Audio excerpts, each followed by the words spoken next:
오늘도 레전드 채널을 방문해주셔서 대단히 감사합니다. 시원통교의 감동눈물 레전드 사연 바로 시작하겠습니다. 안녕하세요. 저는 평범한 남자입니다. 저는 30살 중반에 9살 차이 나는 여자와 결혼하게 되었어요. 전 꽃배달 관련 사업을 시작했어요. 대학생 때부터 창업에 대해 관심이 많았던 저인지라 머릿속에는 사업 아이디어로 가득 찼었습니다. 그렇게 졸업하고 일과 직장에서 번 돈으로 개인 사업자를 내고 사업을 시작했어요. 저는 요일마다 예약제로 회원권 같은 걸 끊으면 고객님들의 취향에 맞추어 꽃을 배달해드리는 사업을 했어요. 그때 당시에는 획기적인 아이디어였습니다. 젊은 사람들 사이에서 욜로, 자기 가꾸기 등이 유행하면서 제 사업도 입소문을 타게 되었습니다. 소위 유명하다는 SNS 인플루언서들이 저희 꽃배달을 사용해주면서 엄청나게 사업이 크게 되었어요. 3평짜리 방 한켠에서 저 혼자 시작했던 게 참고 빠르게 성장했지요. 저도 덩달아 동방석에 앉게 되었어요. 직원도 고용하면서 눈, 코 뜰 새 없이 살았어요. 사업 안정화될 때까지 젊음을 제대로 즐기지 못하고 밤새도록 일만 했으니 말이죠. 제가 너무 힘들고 지칠 때 제 옆에서 묵묵히 지켜준 사람이 한 명 있었어요. 초창기 사업 때부터 같이 시작해준 디자이너 친구였습니다.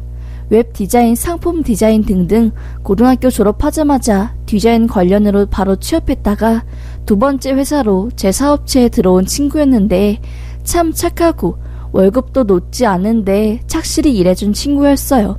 사업이 커지면서 그 친구를 챙겨주고 그동안 못해줬던 걸 개인적으로 옷도 사주고 하다 보니 부쩍 가까워졌습니다. 어느 순간부터는 사장과 직원 관계를 넘어선 그런 애매모호한 관계가 지속되더라고요. 저는 그 아이에게 호감이 있었지만 나이 차이도 있었고 무엇보다 그 친구가 부담스러워할까봐 마음을 숨기고 있었습니다. 그 친구는 저와 반대였어요. 오히려 당돌하게 저 싫으세요? 왜 저한테 고백 안 하세요? 나 좋아해서 옷 사주고 보너스 주고 그런 거 아니에요? 하면서 고백을 하더라고요. 깜짝 놀랐지요. 전 너무 고마웠습니다. 그렇게 그 친구와 저는 연애를 시작했고 결혼까지 꼴이나게 되었어요. 그 아이가 지금이 제 아내였습니다. 아내는 저와 결혼하자마자 직장에서 나와서 전업주부로 살았습니다. 아예 일을 안 하는 것은 아니었어요. SNS 계정을 운영하면서 홍보 역할을 했으니까요. 그런데 저는 결혼하자마자 그동안 몰랐던 아내의 소비 습관에 너무 깜짝 놀랐어요. 아내는 소비 마왕이었습니다. 알고 보니 처녀 시절에도 월급날만 되면은 카드값으로 다 빠져나가서 마이너스 통장 뚫거나 카드 대출을 하며 살았더라고요. 어리니까 당연히 모아둔 돈이 없겠지 라고만 생각했었거든요. 그런 소비 습관을 못 고친 아내는 결혼을 하고서도 미친듯이 물건을 사기 시작했습니다. 짜증나거나 우울할 때는 홈쇼핑 채널을 틀고 막 주문해요. 비위 약해서 먹지도 못하는 순대국밥 60팩에서부터 시작해서 살 뺀다고 운동기구 200만원어치, 이건 약과였습니다. 제가 생활비 하라고 준 카드로 백화점에서 신상 나올 때마다 가서 긁고 친구들한테 밥 사야 한다면서 친구들 밥 사준다는 명목으로 한 끼에 30만원씩이나 쓰고 깜짝 놀랐습니다. 다이어트 한다고 한약하고 운동복 사고 운동기구 PT 이런 거 아니라 한 달에 300씩 쓰는데 할 말이 없더라고요. 저는 자기야 이건 너무한 거 아니야? 아무리 그래도 살 뺀다고 한 달에 그렇게 돈을 많이 쓰는 사람이 어딨어. 그거 다 내가 피땀 흘려서 번 돈인데 조금만 아껴 쓰면 안 될까? 라고 하자 아내는 그걸 다 오빠가 벌었다고?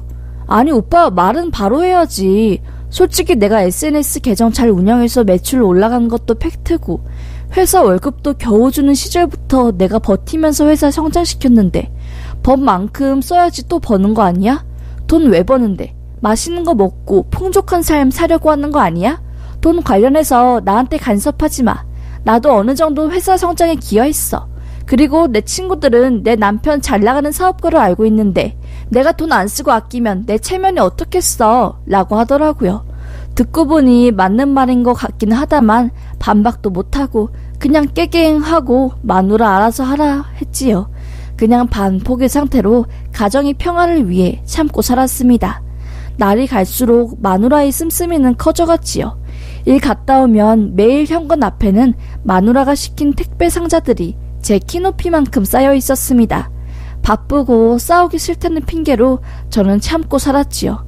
그러다 아이 계획을 위해 부인과에 갔는데 자연임신이 힘들다는 소리를 듣게 되었어요. 명확한 이유는 알 수 없고 시험관으로 한번 해보라는 권유에 억장이 무너졌지요. 아내도 그 이야기를 듣고 엄청 힘들어했어요. 자기는 여자로서 가치가 없는 것 같다고 하면서요. 시험관도 시도했지만 쉽지 않았어요. 돈은 돈대로 들고 아내의 몸은 망가져만 가고, 그렇게 저희 부부는 그냥 아이를 가지는 걸 포기하고 살았습니다. 아내는 쇼핑으로 그 스트레스를 풀었고요. 그래도 사업이 잘 되었기에 무리가 간다거나 하지는 않았어요. 다가올 미래를 생각하지 못했지요. 점점 사업이 기울어졌어요. 아무래도 제가 하는 꽃사업이 경기를 타는 사업이기에 조금이라도 사람들 지갑 사정이 안 좋아지면 바로 돈을 빼는 일이었거든요. 안 그래도 유행진한 꽃배달이라며 소비자들에게 외면받아 점점 매출이 하락하고 있었는데 경제 위기가 오면서 엎친 데 덮친 격으로 폭삭 망할 정도로 매출이 바닥을 찍은 겁니다. 창고 전부 정리하고 직원들까지 모두 자르고 저 혼자 일을 해야 할 정도로 상황이 악화되었어요. 조금만 버티자.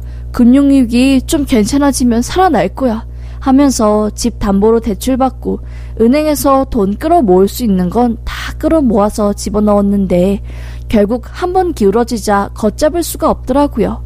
3년간 있는 돈 없는 돈 다 퍼부었는데 결국 남는 건 빚뿐이었습니다. 저는 파산 신청을 하고 완전 빈털터리가 되었어요. 하지만 절 더 힘들게 하는 건 아내의 쌀쌀맞은 태도였습니다. 창피해서 나 어떻게 살아. 내 남편 사업 망해서 파산 신청한 거 친구들이 알면 나한테 뭐라 하겠어. 진짜 미쳐 내가. 정말 이럴 줄 알았으면 결혼 안 했지 하면서 온갖 짜증을 저한테 다 내는 겁니다. 파산 신청해서 돈도 없는데 백화점 VIP 등급 떨어진다고 빨리 신상 사라고 해야 한다면서 돈 내놓으라고 소리 지르는 아내한테 학을 뗐지요. 결국 냉전이 지속되자 별거를 시작했고 아내는 저에게 이혼 신청을 했습니다. 당신 같은 사람이랑 못 살겠어. 돈 많은 줄 알고 젊은 나이에 시집 왔더니 이게 뭐야 하면서 제 탓을 하더라고요. 저도 그런 여자랑 함께 살기 싫어서 결국 합의 이혼하고 그렇게 몸과 마음 모두 빈털터리가 되었습니다. 사업 망하고 집 날아간 저는 어떻게든 먹고 살겠다며 아둥바둥 별짓을 다 했어요. 노가다부터 시작해서 남들 안 하는 고층 아파트 물청소, 오수 제거하다가 지식사 할 뻔한 적도 있었고 하루 먹고 하루 살고 버텼습니다. 그렇게 살다가 전처의 근황을 건너건너 듣게 되었어요. 이혼했어도 나이는 아직 젊고 얼굴도 정말 반반하게 이뻤던 전처는 돈 나는 남자 잡아서 재혼하고 해외로 나갔다고 하더라고요. 참 미운 사람이었지만 시간이 지나니 그래 잘 살아라, 못해줘서 미안하다 이런 마음밖에 안 남더라고요. 아동바동 그렇게 살다가 저에게 엄청난 기회가 오게 되었습니다. 현장에서 일하다가 알게 된 동생이 IT 사업을 시작했는데 제가 마케팅 쪽이 능숙하니까 저에게 일을 맡겨준 겁니다. 같이 일하자고요. 지금은 넉넉하지 않아서 돈을 많이 못 주지만 나중에 잘 되면 꼭 은혜 갚는다고 하면서요. 뭐 저야 고마웠지요.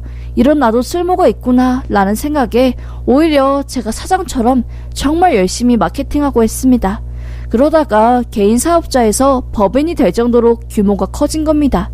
결국엔 상장되고 저는 초기 멤버로 지분을 받게 되었어요. 그 당시에는 큰 금액이 아니었는데 회사가 커질수록 지분이 가치도 어마어마하게 높아지니 저도 먹고 살만하게 된 겁니다. 먹고 살만한 정도가 아니었지요. 주식 일부 처분해서 집도 샀고 내가 다시 재기했구나 라고 생각이 들 정도였으니까요. 묵묵히 살아오니 기회가 오더라고요. 열심히 일하니까 주변에서 인정받고 저도 떳떳할 수 있게 되었습니다. 사업 파산 신청하고 나서는 주변 사람들, 친구들, 가족들과 거의 연도 끊고 없는 사람처럼 지냈거든요. 제 지인들과 전처 지인들이 겹쳐서 이혼한 이후로는 더더욱 사람들 안 만나고 지냈는데 다시 재기에 성공하고 나니까 자신감이 붙어서 연이 끊긴 사람들과 연락을 하게 되었습니다. 만나서 술도 마시고 그동안 어떻게 지냈는지 이야기도 하면서 하루하루 조금씩 나은 나날들을 보내고 있었어요. 파산하고 나서 딱 11년의 세월이 지난 후였지요. 그 사이 저도 머리에 새치가 생기고 웃을 때 보이지 않았던 주름들이 생기고 친구들 자식들은 중학교, 고등학교 들어갈 나이가 되었습니다. 내가 이혼 안 하고 사업 잘 돼서 만약에 애 낳았으면 내 아이도 지금쯤 중학교 들어가지 않았을까? 전처는 뭐하고 살려나? 라는 생각이 들면서 괜히 과거가 그리워지고 애련해지더라고요. 그런데 신기한 게도 그런 생각이 들어서 힘들 무렵 연락이 끊겼던 전처에게서 어찌저찌 연락이 온 겁니다. 잘 지내고 있냐고, 한번 보고 싶다고. 자긴 재혼을 했는데 이혼했다면서요. 아직도 나 미워해? 10여 년이란 세월이 지났는데 오빠는 그동안 뭐하고 살았는지 궁금하네. 나 오빠한테 너무 미안해. 괜히 내가 젊었을 때 철없게 돈 쓰고 다녀서 오빠 어깨 무겁게 하고 파산하고 힘들 때도 돈 못 주고 상처만 준 것 같아서. 이제는 세월도 많이 지났고 서로 미워하는 마음보다는 그냥 응원하는 마음이 더 크지 않아? 난 그런데 한번 보자, 그냥 보고 싶다 라며 연락이 왔더라고요. 안 그래도 전처 뭐하고 사나 라는 생각에 조금 울적해졌는데 귀신같이 내 생각 알고 연락한 건가 싶어서 그래, 한번 만나자 라고 하고 늦은 저녁 한 술집에서 만나게 되었습니다. 미워하고 원망했던 감정은 시간이라는 바람에 닳고 닳았는지 얼굴을 보니까 좋았던 과거가 생각나면서 괜시리 미안해지고 또 먼저 만나자고 해서 고맙더라고요. 그렇게 저희는 바에 앉아 술잔을 기울이며 그간 지내왔던 이야기들을 줄줄이 꺼내며 시간 가는 줄 모르고 대화를 나누었습니다. 밤이었고 술이 들어가니 마음이 불끈 달아오르더라고요. 와이프는 세월이 흘렀는데도 여전히 이쁘더라고요. 11년 전에는 귀엽게 이뻤다면 뭐랄까 지금은 굉장히 녹익은 매력미가 흘렀다고 해야 하나요? 와이프도 저와 같은 생각이었나 봅니다. 저희는 그렇게 눈빛을 마주쳤고 손을 잡은 채 하룻밤을 보내러 갔습니다. 와이프를 저희 집에 데려와서 그렇게 뜨거운 밤을 지새웠지요. 푹 잔 후 저는 잠에서 깨어났어요. 그런데 옆에 있어야 할 전처가 보이지 않는 겁니다. 방에 있는 서랍장은 전부 나와 있고 집엔 무슨 도둑이 든 것 마냥 엉망진창이 되어 있었어요. 전 깜짝 놀라서 핸드폰을 열어 전처에게 연락을 하려는 순간 동남아에서 가이드를 하고 있는 친구에게 메시지와 연락이 수십 통 와 있는 겁니다. 친구가 동영상 하나를 보냈는데 그 동영상은 친구가 있는 현지 지역에서 나오는 뉴스 영상이었습니다. 뭐야, 왜 이런 걸 보내? 하고 전처에게 전화를 걸려고 하는 순간 그 뉴스 영상에서 전처 얼굴과 이름이 나오는 겁니다. 저는 아니 전처가 왜 뉴스에서 나와? 이게 뭐야? 하면서 친구가 보낸 음성 파일과 문자를 찬찬히 보기 시작했습니다. 저는 그걸 본 순간 온몸에 소름이 돋더라고요. 친구는 진서가 나다. 너 결혼식 때 한 번 보고 못 봤지? 파산 신청하고 이혼해서 힘들어하는 거 아는데도 사느라 연락 한 번 못해서 미안하다. 다름이 아니라 지금 여기 사는 한인들 난리 났다. 나 여기 온 지 얼마 안 됐는데 듣자 하니까 너 전처가 재혼한 남자랑 여기서 사람들 상대로 부동산 투자하는 부자인 척하면서 돈을 엄청 투자받고 날랐대. 돈 들고 한국으로 가서 세탁하려고 하는 것 같은데 여기 지역 뉴스에 한인들이 사기치고 튀었다고 인터폴 나오고 난리 났다. 한국 가서 괜히 너한테 사기칠 수도 있으니까 조심해라. 아우 진짜 이게 뭔 일이냐? 라고 하더라고요. 온몸에 소름이 쫙 돋았습니다. 알고 보니 전처는 제가 스타트업에 들어가서 성공적으로 회사를 상장시키고 회사 지분을 받은 게 억대라는 걸 알고서 저에게 의도적으로 접근한 거였어요. 정신을 차리고 집을 보니까 지갑도 없어져 있고 화장대 안쪽에 넣은 인감 도장이랑 귀증품이 전부 없어졌더라고요. 아차 싶었습니다. 내가 속았구나, 미쳤구나 하는 마음에 옷도 제대로 못 입고 바로 경찰에 신고했어요. 집이 털렸다고 빨리 와달라고요. 경찰이 안내대로 저는 아무것도 만지지 않고 그대로 있었습니다. 곧이어 경찰이 와서 수사를 했고 잃어버린 물건들을 파악하고 조사에 들어갔어요. 이게 어떻게 된 일인가 싶어서 저는 연락 온 친구에게 전화를 걸어 자초지종을 말했지요. 제 말을 듣자마자 친구는 너 당했구나, 당했어. 지금 여기 완전 난리야. 너 전처 부자 행세하면서 사람들한테 돈 투자받아서 날랐다고.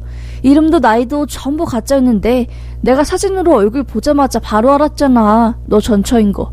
어떡하니 진짜. 너 제기한 거 알고서 작업치려고 너한테 접근했네.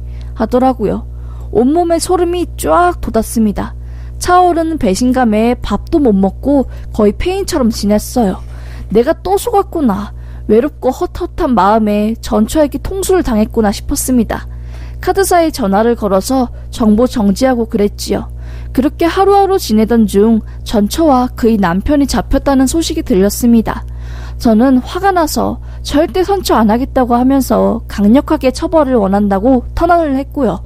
알고 보니 한국에 들어온 전처는 명품 뺏긴 외제차를 끌면서 또 부동산 중개업자 갑부 행세를 하며 돈을 이리저리 끌어모았나 봐요. 그것 때문에 한국에서도 소송이 걸려 있었던 상태였고요. 외국에서도 사기치고 다니더니 무슨 뻔뻔함으로 한국에 들어온 건지. 결국 전처와 그의 남편은 전부 구속수사되었고 지금 1심 형량 4년 조금 넘게 나왔고 남편은 집행유예 나왔다네요. 어이가 없어서 사기당한 사람들 항소하고 난리 났습니다. 그놈의 사치스러운 습관과 허영심 때문에 사기까지 치다가 결국엔 파멸이네요. 전처를 보고 싶어하고 다시 만나고 싶어 했던 제가 바보 같다는 생각이 들었네요. 돈이고 명품이고 뭐가 중요하겠습니까? 배부르게 먹으려다가 배 터지는 꼴을 보니 참 우습네요. 그저 하루하루 감사하며 입에 풀칠하고 사는 게 좋은 것 같습니다. 다 부질없네요. 앞으로 여자고 뭐고 만날 일 없을 것 같습니다. 그래도 더 큰 화를 당하기 전에 신고할 수 있게 되어 감사하네요. 여러분들도 조심하세요. 부자 행세하면서 투자나 좋은 정보 있다며 돈 요구하는 사람 100% 사기꾼입니다. 그럼 제 이야기 들어주셔서 감사합니다.